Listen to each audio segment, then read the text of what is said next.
Hello আমার মিষ্টি বন্ধুরা, আমি মনের কথায় তোমাদের সবাইকে ওয়েলকাম। তোমাদের জন্য আরো একটা দারুণ ভিডিও নিয়ে আমি চলে এসেছি। আজকে আমি কোথায় যাচ্ছি জানো? আজকে যাচ্ছি ছোট্ট দক্ষিণেশ্বর, মানে ব্যারাকপুরের অন্নপূর্ণা মন্দির। এখানে নাকি মাকে মাছভোগ নিবেদন করা হয়। অবাক হলে তো? এরকমই অবাক করা অনেক কিছু আজকে আমি তোমাদের সাথে শেয়ার করব, আর ভোগের মূল্য কত সবকিছু বলবো। তাই ভিডিওটা পুরোটা দেখো তোমরা। ব্যারাকপুরের এই অন্নপূর্ণা মন্দিরে তোমরা কিভাবে আসতে পারবে এবার আমি অ্যাড্রেসটা বলে দিই। শিয়ালদহ স্টেশন থেকে ট্রেনে করে ব্যারাকপুর এসে সেখান থেকে অটো ধরলে অন্নপূর্ণা মন্দির। আবার ধর্মতলা থেকে ব্যারাকপুরগামী যে কোনো বাসে করে এসে নামতে হবে তালপুকুর, আর তালপুকুর থেকে রিকশায় বা হাঁটা পথে হচ্ছে এই অন্নপূর্ণা মন্দির। আবার হাওড়া থেকে ব্যান্ডেল, তারকেশ্বর বা বর্ধমানগামী যে কোনো ট্রেনে করে চলে আসতে হবে শ্রীরামপুর স্টেশন। সেখান থেকে শ্রীরামপুর ফেরিঘাট এবং নৌকা পার করে চলে আসতে হবে ব্যারাকপুর, এবং সেখান থেকে অটো বা টোটো করে চলে আসা যায় এই অন্নপূর্ণা মন্দির। আমি পৌঁছে গেছি ব্যারাকপুরের অন্নপূর্ণা মন্দিরে। এই মন্দিরে যদি তোমরা পুজো দিতে চাও তাহলে মন্দিরে ঢুকেই বাঁ দিকে ফুল, ডালা সবকিছু বিক্রি হচ্ছে, তোমরা ওখান থেকে কিনে নিয়ে চাইলেই পুজো দিতে পারবে। মন্দিরে প্রবেশের সময় তরুণদ্বারের মাথার ওপর যে সিংহটা আছে, এই সিংহটাকে নিয়েও অনেক অশান্তি হয়েছিল। তোমরা কি সেটা জানো? সেই গল্পটাও আমি তোমাদের সাথে শেয়ার করবো আজ।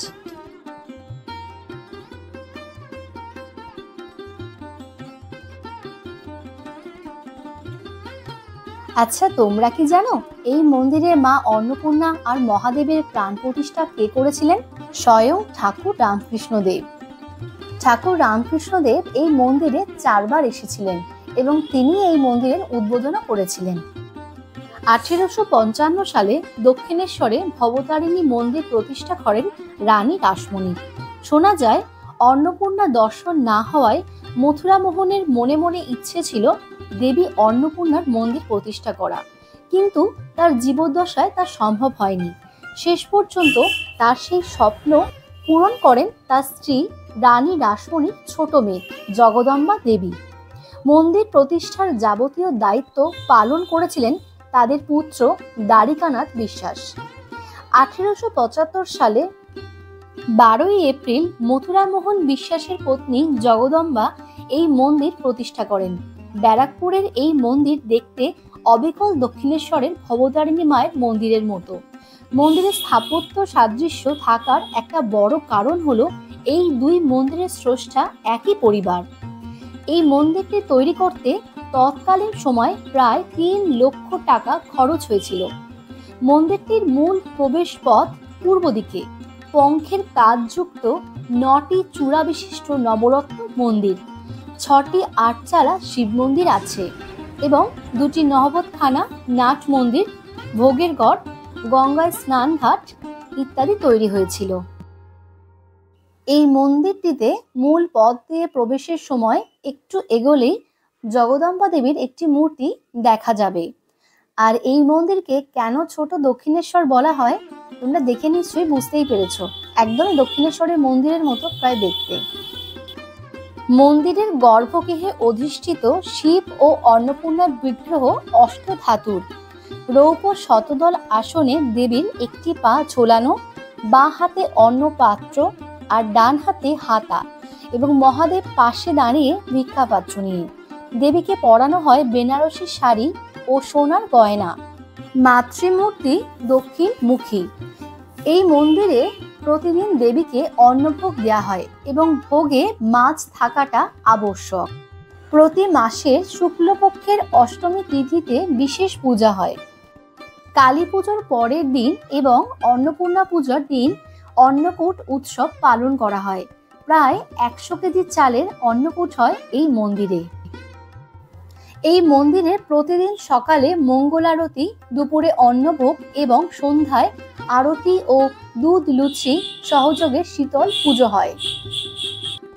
এই মন্দিরে যে 6টি শিব মন্দির আছে সেগুলি হলো যথাক্রমে কল্যাণেশ্বর, কামেশ্বর, কিন্নরেশ্বর, কেদারেশ্বর, কৈলাসেশ্বর ও কপিলেশ্বর।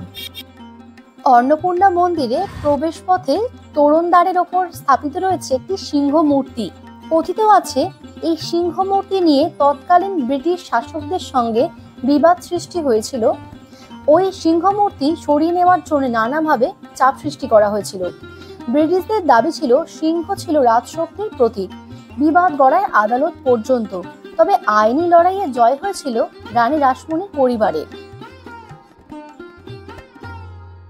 এবার আমি পুজোর সময়টা বলে দিই আর প্রসাদ মূল্য কত সেটা বলে দিই।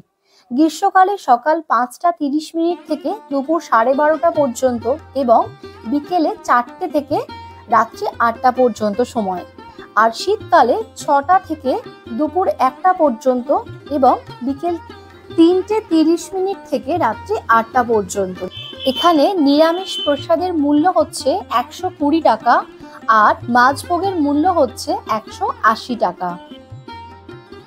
প্রসাদ বুকিং এর জন্য অফিস ঘরে ফোন করতে হবে এবং অফিস ঘরের নাম্বারটা আমি ডেসক্রিপশন বক্সে দিয়ে দেবো, তোমরা ওখান থেকে দেখে নিও। অফিস ঘরে ফোন করতে হবে সন্ধ্যা 7টার পর। অন্নপূর্ণা মন্দিরে রাতের ও দিনের দুটো সৌন্দর্যকেই আমি তোমাদের সামনে তুলে ধরার চেষ্টা করেছি আর সম্পূর্ণ তথ্য দেবার। তাই ভিডিওটা তোমাদের কেমন লেগেছে অবশ্যই আমাকে কমেন্টে কিন্তু জানিও। তোমাদের কমেন্টের আমি ওয়েট করব। আর প্লিজ আমার চ্যানেলটাকে তোমরা সাবস্ক্রাইব আর লাইক করে নিও। টাটা।